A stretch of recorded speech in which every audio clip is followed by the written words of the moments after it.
ముఖ్యమంత్రి రేవంత్ రెడ్డి ఇచ్చిన మాట నిలబెట్టుకున్నారు. ఉద్యోగుల బకాయిల కోసం 100 రోజుల్లో 6,000 కోట్లు విడుదల చేస్తామని చెప్పిన సీఎం రేవంత్ తొలి విడతగా 2,000 కోట్లు రిలీజ్ చేశారు. ఈ నిధులతో రిటైర్డ్ ఉద్యోగుల జనరల్ ప్రావిడెంట్ ఫండ్ మొత్తాన్ని ఒకేసారి క్లియర్ చేశారు. మే 2025 వరకు ఉన్న కమ్యూటేషన్ బకాయిలు పూర్తిగా చెల్లించారు. ఇక మిగిలిన 4,000 కోట్ల బకాయిలను త్వరలోనే ఉద్యోగుల ఖాతాల్లో జమ చేస్తామని ప్రభుత్వం తెలిపింది.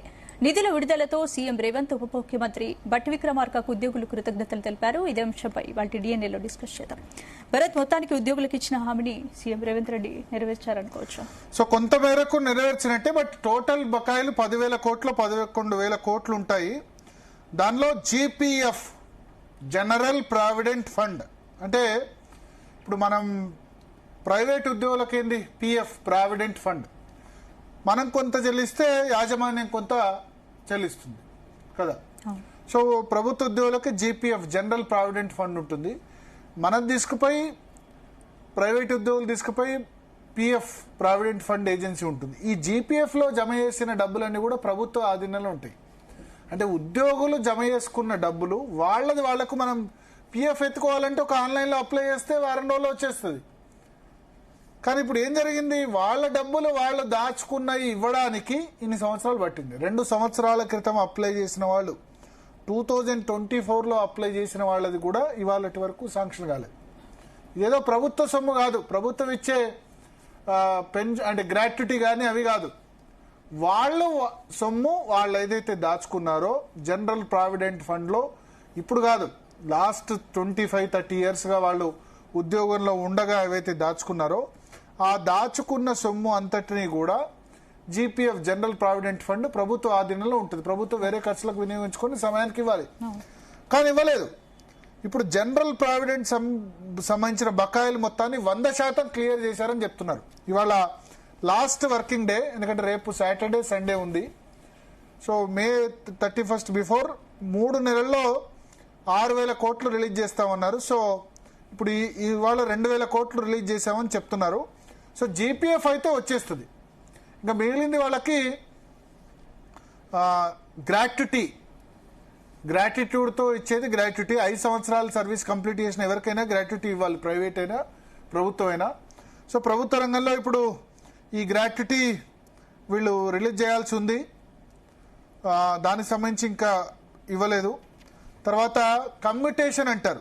కమ్యూటేషన్ అంటే ఇప్పుడు కొద్దిమంది జనరల్గా ఏంటంటే 75 ఇయర్స్కు రిటైర్ అవుతున్నారు అనుకోండి, 61 ఇయర్స్కు రిటైర్మెంట్ ఉంది, ₹1,00,000 జీతం ఉంది. సో ఆ బేసిక్లో 50% పెన్షన్ వస్తుంది. కానీ ఉద్యోగులు కనుక ఒకవేళ ఒక సౌలభ్యం ఏంటంటే 75 సంవత్సరాల వరకు వచ్చే పెన్షన్ ముందుగానే అమ్ముకోవచ్చు. దాన్ని కమ్యూటేషన్ పెన్షన్ అంటారు. అంటే ఈ 15 సంవత్సరాలు లెక్కగట్టి ముందే ఇస్తారు. ఎందుకంటే వాళ్ళు ఒకవేళ ప్రమాదవశాత్తు లేకపోతే దురదృష్టవశాత్తు 60 సంవత్సరాలకే చనిపోయినారు అనుకోండి, పెన్షన్ బెనిఫిట్ పూర్తిగా రాదు. కాబట్టి 75 సంవత్సరాలకు సంబంధించిన పెన్షన్ని ముందుగానే అమ్ముకునే అవకాశం ఉంటుంది. దీన్నే కమ్యూటేషన్ అంటారు. ఈ కమ్యూటేషన్ సంబంధించి కూడా మే 2025 వరకు కంప్లీట్ చేశారు. అంటే ఇప్పుడు మే 2025 అంటే ఇంకొక 1 ఇయర్, లాస్ట్ 1 ఇయర్గా రిటైర్ అయిన వాళ్ళది కమ్యూటేషన్ క్లియర్ కాలేదు. సో జీపీఎఫ్ ఏదైతే ఉందో జనరల్ ప్రావిడెంట్ ఫండ్ అయితే కంప్లీట్ అయింది. అదే సమయంలో కమ్యూటేషన్ పెన్షన్ మాత్రం ఇంకా 1 ఇయర్ ఉంది. ఇంకా గ్రాట్యుటీ కానీ మిగతా కానీ చెల్లించాలి. ఓకే, ఇప్పుడు 50 లక్షలు 60 లక్షలు ఒక ఉద్యోగికి వచ్చేది అనుకోండి, వాళ్ళు రిటైర్ అయిన తర్వాత ఏం చేస్తారు? జనరల్గా వాళ్ళు రిటైర్ అయిన తర్వాత పెళ్లి చేయడమో, కుమార్తె పెళ్లి చేయడమో, కుమారుడు పెళ్లి చేయడమో, లేకపోతే ఒక ఇల్లు కట్టుకోవడమో ఇట్లా ఆలోచిస్తారు. దానికోసం అంత సేవ్ చేస్తారు. ఆ 50 లక్షలు 60 లక్షలు రాకపోవడం వల్ల ఎప్పుడు వస్తుందో అని ఆందోళన చెంది చనిపోయిన వాళ్ళు కూడా ఉన్నారు. ఒకటి. రెండవది ఏంటంటే దానికోసం ఈ డిపార్ట్మెంట్ల చుట్టూ తిరుగుతున్న వాళ్ళు కూడా ఉన్నారు. సో ఇంతకుముందు ఈ సినారియో లేదు, పక్క రాష్ట్రం ఆంధ్రప్రదేశ్లో కూడా లేదు. రిటైర్మెంట్ బెనిఫిట్ల కోసం ఇట్లా ఆలస్యం అయ్యేది లేదు. కేసీఆర్ 2021లో 58 సంవత్సరాల నుంచి రిటైర్మెంట్ ఏజ్ 61 సంవత్సరాలు చేశాడు. సో 3 సంవత్సరాలు పెరిగింది. సో 2021 నుంచి 2024 వరకు రిటైర్మెంట్స్ లేవు. సో అప్పుడు ఈ పరిస్థితి తలెత్తలేదు. 2021 తర్వాత, కరోనా తర్వాత తీవ్రమైన ఆర్థిక సంక్షోభంలో రాష్ట్ర ప్రభుత్వం ఉంది.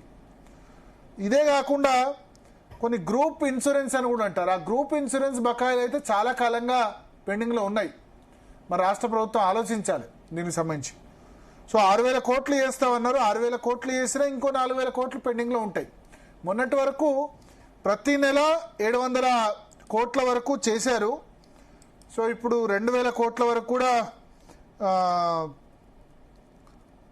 ఈ సంవత్సరం ఈ 1 మంత్లో 2,000 చేశారు. ఇంకా 2 మంత్స్ అంటే జూన్ జూలై నాటికి 6,000 కోట్లు చేస్తే దాదాపు 50 to 60% ముట్టిపోతుంది. ఓకే. సో తద్వారా రిజాల్వ్ అయ్యేందుకు ఒక అవకాశం ఉంటుంది కొంచెం. ఓకే, జీపీఎఫ్ డబ్బులు అందరికీ వచ్చాయి అనుకోండి. ఇప్పుడు వాళ్ళకి 50-60 లక్షలు బకాయిలు ఉంటే దానిలో 10 నుంచి 15 లక్షలు జీపీఎఫ్ బకాయిలు ఉంటాయి. అంటే 33% సొమ్ము అందరికీ దాదాపు వచ్చినట్టు. మొత్తం మందికి ఇప్పుడు ఏంది రిటైర్ నిన్న మొన్న ఏప్రిల్ వరకు కూడా రిటైర్ అయిన వాళ్ళకి జీపీఎఫ్ సొమ్ము అయితే ముట్టిపోతే ఒక 33% సొమ్ము వస్తే వాళ్ళ దగ్గర వాళ్ళకి కొంచెం గ్యారంటీ ఉంటుంది. ఇప్పుడు ఏం చేశారంటే జీపీఎఫ్ టైంకి రావట్లేదు. ఏం చేస్తున్నారు, సర్వీస్లో ఉన్న వాళ్ళు కూడా జీపీఎఫ్కి అప్లై చేసుకుంటున్నారు. సర్వీస్లో ఉన్న వాళ్ళు ఏం చేస్తారంటే వస్తుంది. మరి సర్వీస్లో ఉన్న అందరు జీపీఎఫ్ మాకు లేట్ అవుతుంది అని చెప్పి ముందే సొమ్ము తీసుకుంటారు. ఈ జీపీఎఫ్ ఎప్పుడో అవకాశం ఉంటుందంటే ఇంట్లో పెళ్ళి అవుతానో కొత్తగా ఇల్లు కట్టుకుంటానో సర్వీస్లో ఉన్న వాళ్ళు తీసుకోవాలంటే అది రూల్. రిటైర్ అయిన తర్వాత జీపీఎఫ్ మొత్తం ఇచ్చేయాలి. కానీ సర్వీస్లో ఉన్న వాళ్ళు ఇవ్వాలంటే పార్ట్ ఫైనల్ అని ఎత్తడానికి అవకాశం ఉంటుంది. కానీ అవసరం లేని వాళ్ళు కూడా జీపీఎఫ్ అప్లై చేసుకుంటారు. ఇంకా రిటైర్మెంట్ 5-6 ఏళ్ళు ఉన్న వాళ్ళు కూడా ఎంతో కొంత మనం తీసేసుకుందాం మళ్ళీ రేపటి సిచ్యువేషన్ ఎట్లా ఉంటుందని చెప్పి. అంతే కదా, ఒక ప్యానిక్ సిచ్యువేషన్ వచ్చింది. సో ఇప్పుడు ఆ ఎత్తిన వాళ్ళది కూడా అందరిది బహుశా వచ్చిందేమో.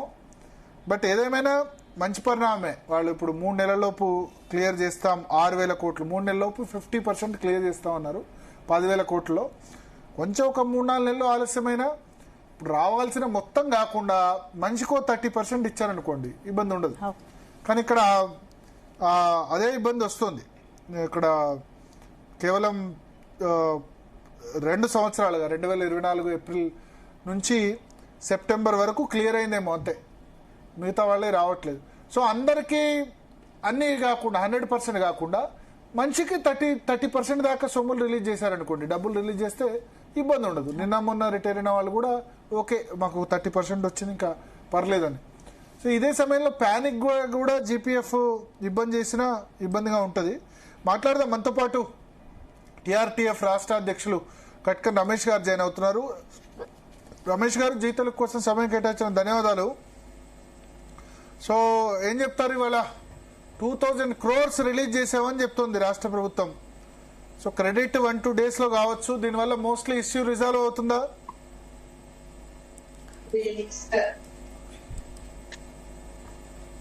ఎస్ రమేష్ గారు.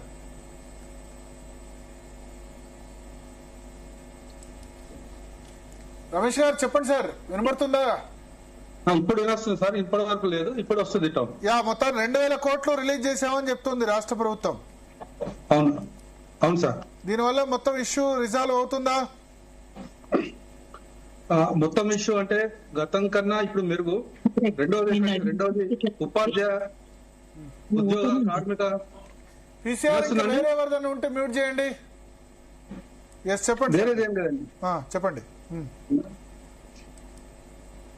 రాష్ట్ర ప్రభుత్వము ముఖ్యంగా గౌరవ ముఖ్యమంత్రి వర్యులు, ఉప ముఖ్యమంత్రి వర్యులు జాయింట్ యాక్షన్ కమిటీతో పెట్టినటువంటి సమావేశంలో తీసుకున్న నిర్ణయాలు అమలు పరుస్తున్నటువంటి సందర్భంలో మేము జాయింట్ యాక్షన్ కమిటీగా సంతృప్తి వ్యక్తం చేస్తున్నాం. ఈ రోజు ఉప ముఖ్యమంత్రి గారే తానే స్వయంగా 2,000 కోట్ల రూపాయలు విడుదల చేసినట్టు వాళ్ళు ప్రకటించారు. ఇది వారు ఇచ్చినటువంటి హామీ. 100 రోజుల్లో పెన్షనర్లకు సంబంధించి 6,000 కోట్లను విడుదల చేస్తామని చెప్పడం జరిగింది. అందులో భాగంగా విడుదల చేసినందుకు భవిష్యత్తులో కూడా అంటే ఇంకా పూర్తి స్థాయిలో కూడా మిగతా పెండింగ్ బిల్లులకు సంబంధించి కూడా మరో దఫా పూర్తిగా వచ్చే అవకాశం ఉంది. కనుక ముఖ్యంగా ఏంటంటే ఇచ్చినటువంటి మాట ప్రకారంగా రాష్ట్ర ప్రభుత్వం నడుచుకోవడం. ఆ రోజు గౌరవ ముఖ్యమంత్రి వర్యులు కూడా జాయింట్ యాక్షన్ కమిటీలో ఒక మాట స్పష్టంగా చెప్పారు. ఇది నిజంగా రిటైర్ అయినటువంటి ఉద్యోగులకు సంబంధించి వారి యొక్క బెనిఫిట్స్ మీద చాలా ఆశలతో ఉంటారు. మన ఆర్థిక పరిస్థితి మంచి లేనందున మనం ఇవ్వలేకపోతున్నాం, అది కరెక్ట్ కాదు. వారి యొక్క డిమాండ్ కానీ వారి యొక్క బాధ కానీ సమ్మతమైంది. వారికి ఎట్టి పరిస్థితుల లోపల మనం ముందుగా చెల్లించాలి. అవసరం అనుకుంటే రెగ్యులర్ ఉద్యోగులు కొంత సహనం పాటించాల్సిన అవసరం కూడా ఉంటది. అని చెప్పడమే కాకుండా మాట ప్రకారం నిల్చుంటాము. ఏదైతే మాట ఇస్తున్నానో 100 రోజుల లోపల 6,000 కోట్లు పెన్షన్లకు సంబంధించి చెల్లిస్తామని చెప్పడం జరిగింది. అందుకు అనుగుణంగా ఈ నెలలో 2,000 కోట్లు రావడం అనేటువంటిది మేము హ్యాపీగా ఫీల్ అవుతున్నాం. ఇదే తరహా జాయింట్ యాక్షన్ కమిటీలో వచ్చినటువంటి ప్రతి సమస్య పరిష్కారానికి ప్రభుత్వం ముందుంటుందని చెప్పేసి మేము ఆశాభావాన్ని వ్యక్తం చేస్తున్నాం. అంటే ఇప్పుడు మొత్తం బకాయిలు ఎంత ఉండొచ్చు సార్? దాదాపు 9 నుంచి 13,000 కోట్ల వరకు ఉంటాయండి. 13,000 కోట్ల ఇప్పుడు 2,000 అంటే 6,000 చేసినా ఇంకో 50% ఉంటుంది. ఉంటుంది, ఇంకో 50%. అంటే ఎవ్రీ మంత్ కూడా మళ్ళీ యాడ్ అయ్యేది కూడా ఉంటుంది కనుక వాటిని వీటిని కలుపుకొని పోతే ఇప్పుడు 2,000 ఇచ్చుకుంటూ పోతే దాదాపుగా ఇది పెన్షన్లకు సంబంధించి కొంత సంతృప్తిని కూడా ఇస్తుంది. మేము కూడా అంటే జాయింట్ యాక్షన్ కమిటీగా కూడా మాకు ఆనందం ఏంటంటే నిజంగా వారి యొక్క సమస్యలు న్యాయమైనటువంటి సమస్యలు, వారు ఎన్నో ఆశలతో ఉంటారు కనుక మేము ప్రధానంగా ఇవాళ హెల్త్ కార్డ్స్ ఒకటి, ముఖ్యంగా పెన్షనర్స్ వాళ్ళ ఏజ్డ్ వాళ్ళు కనుక వారికి ఇబ్బంది ఉన్నదనేటువంటి విషయంలో మేము టాప్ ప్రయారిటీ ఇవ్వడం జరిగింది. అదే రకంగా జాయింట్ యాక్షన్ కమిటీలో ప్రధాన డిమాండ్ లోపల మొత్తంగా ఆ రోజు 13,000 కోట్లకు సంబంధించి ఇవాళ బకాయిలు ఏదైతున్నాయో ఏక మొత్తంగా పెన్షనర్లకు సంబంధించి, అంటే మేము ఒక వర్కింగ్ ఎంప్లాయీస్ గా మేము కూడా రేపు పొద్దున రిటైర్ అయ్యే వాళ్ళమే కనుక ఒక నిజమైనటువంటి ఒక ఫీల్డ్ లెవెల్లో ఉన్నటువంటి సమస్యను మేము పరిష్కరించే దిశ లోపల వాళ్ళ పెన్షనర్ల పక్షాన మేము మాట్లాడడం జరిగింది. అందుకు అనుగుణంగానే రాష్ట్ర ప్రభుత్వం కూడా చర్యలు తీసుకొని ఈ రోజు 2,000 కోట్లు విడుదల చేయడం పట్ల. దామోదర్ రెడ్డి గారు నమస్తే అండి. భరత్ గారు నమస్కారం అండి. నమస్కారం. సో 2,000 కోట్లు రిలీజ్ అంటున్నారు, ప్రాబ్లం రిజాల్వ్ అయిపోతుందా? అంటే వాస్తవానికి మొదటి మెట్టు సార్, ప్రభుత్వము గౌరవ ముఖ్యమంత్రి గారు టీజీజేఏసీ నాయకత్వంతో చర్చించిన సందర్భంగా వారు ఆ రోజు మరి మే 2వ తేదీన మాతో సమావేశమైన సందర్భంలో గౌరవ ముఖ్యమంత్రి గారు 100 రోజుల్లో 6,000 కోట్ల రూపాయల పెండింగ్ బిల్లులు చెల్లింపులు చేస్తానని మాట ఇవ్వడం, దాంట్లో భాగంగా ఈ రోజు నెల రోజుల లోపల 2,000 కోట్ల రూపాయలు చెల్లింపులు జరుగుతున్నాయని చెప్పి ఇందాకనే డిప్యూటీ సీఎం గౌరవనీయులు బట్టి విక్రమార్క గారి స్టేట్మెంట్ చూసాం. ఇప్పుడిప్పుడే మా మిత్రులు కూడా క్లియర్ అవుతున్నాయని కూడా తెలియడం జరుగుతా ఉంది. నిజంగా ఇది ఆహ్వానిస్తా ఉన్నాం, దాంట్లో ఎలాంటి సందేహం లేదు. ఇప్పుడు కమ్యూనికేషన్ 2025 వరకు క్లియర్ అయింది, గ్రాట్యుటీ మిగులుతుందా? గ్రాట్యుటీ చాలా వరకు క్లియర్ కావచ్చు. ఆల్రెడీ కోర్టుకి వెళ్ళినటువంటి 2,600 మందికి గ్రాట్యుటీ ఇప్పటికే క్లియర్ అయింది సార్. ఆల్మోస్ట్ ఆల్ గ్రాట్యుటీ వేసేశారు. జెడ్పీజీపీఎఫ్ మాత్రం మొత్తం చెల్లింపులు జరిగినాయి. కమ్యూనికేషన్ మాత్రం మే 2025 వరకు క్లియర్ చేసినామని చెప్పి ఇందాక మేము కూడా స్టేట్మెంట్ చూసాం. ఒక 1-2 డేస్ అయితే ఒకరికి వాళ్ళు చెల్లింపులు చేసినామన్నప్పుడు ఆన్లైన్ లో ఉన్న దాని ప్రకారమే వాళ్ళ స్టేట్మెంట్ ఉంటది కాబట్టి మే 2025 వరకు మరి ఈ కమ్యూనికేషన్ పూర్తి చేసినామని వారి స్టేట్మెంట్ చదివాం. తప్పకుండా ఇది ఆహ్వానించదగ్గ విషయమే సార్. మేము కోరింది కూడా ఒకటే, మా జేఏసీ విస్తృత స్థాయి సమావేశంలో పిఆర్టీటీఎస్ సంఘ పక్షాన కూడా ఒకటే, రిటైర్ అయినటువంటి వ్యక్తులకు మొదలు చెల్లింపులు జరగాల, ఒకే దఫాలో మొత్తం వేయాలని కూడా ఆ రోజు మేము డిమాండ్ చేయడం జరిగింది. మరి గౌరవ ముఖ్యమంత్రి గారు 6,000 కోట్ల చెల్లింపులు చేస్తానని మొదటి ఫేజు ఈ రోజు 2,000 కోట్ల చెల్లింపులు చేయడం మేము శుభ పరిణామంగానే భావిస్తా ఉన్నాం సార్. ఓకే, సో ఇప్పుడు ఇంకా మిగిలినవి ఏంటండి? వాస్తవానికి మొత్తము బిల్లులన్నీ పెండింగ్ బిల్లు సుమారు 12,000 పైచిలకు కోట్లు ఉన్నాయి సార్. దీంట్లో 8,000 కోట్ల రూపాయలు కేవలం రిటైర్డ్ ఎంప్లాయీస్ ఉన్నాయి. మిగతా 4,000 పైచిలకు కోట్ల రూపాయలు working employees, teachers and employees అందరి కలిపి ఉన్నాయి. వాస్తవానికి ప్రభుత్వం కొంత చొరవ చూపుంటే ఇదంతా కూడా ఇంత దూరం రాకపో, కానీ ఏదో రకంగా ముఖ్యమంత్రి గారు చొరవ చూపడం వల్ల, డిప్యూటీ సీఎం గారు చొరవ చూపడం వల్లనే ఈ రోజు ఈ చెల్లింపులు ప్రారంభమైనవి. ఈ చెల్లింపులు ఆగనట్టయితే 4-5 నెలల్లో మొత్తం కూడా క్లియర్ అయిపోతాయి సార్. మాకు కూడా మేము కూడా 3 నెలలు చేస్తామన్నారు, 4-5 నెలలు కాదు, 3 నెలలు 6,000 కోట్లు ఇస్తామన్నారు. ఆ తర్వాత తగ్గిస్తారు. దీంట్లో ఒక చిన్న ఇదేంటి సార్, మాకు నెలకు 700 కోట్ల రూపాయలు ఆల్రెడీ గౌరవ ప్రభుత్వం మాతో చర్చలు జరిగిన సందర్భంలో నెలకు 700 కోట్ల రూపాయలు చెల్లింపులు జరుపుతా ఉంది. కానీ ఆ 700 కోట్లు అనేది రిటైర్డ్ ఎంప్లాయీస్ కు వర్కింగ్ ఎంప్లాయీస్ కు సరిపోడకనే మేము ప్రభుత్వం ఒకే దఫాలో ఇవ్వమని చెప్తే 6,000 కోట్ల రూపాయలు ఒక 100 రోజుల్లో చెల్లింపులు చేస్తే మిగతా కంటిన్యూగా 700 కోట్లను 1000 చేసింది గత నెల. ఆ 1000 కోట్లు యాజ్ డీస్ గా చేసినా క్లియర్ అయిపోతాయి సార్, అట్లేం లేదు. మేము అనుకునేది ఏంటంటే ఆపకుండా యాజ్ డీస్ గా కొనసాగించినట్టయితే చెల్లింపులు మొత్తం జరుగుతాయని మేము భావిస్తా ఉన్నాం.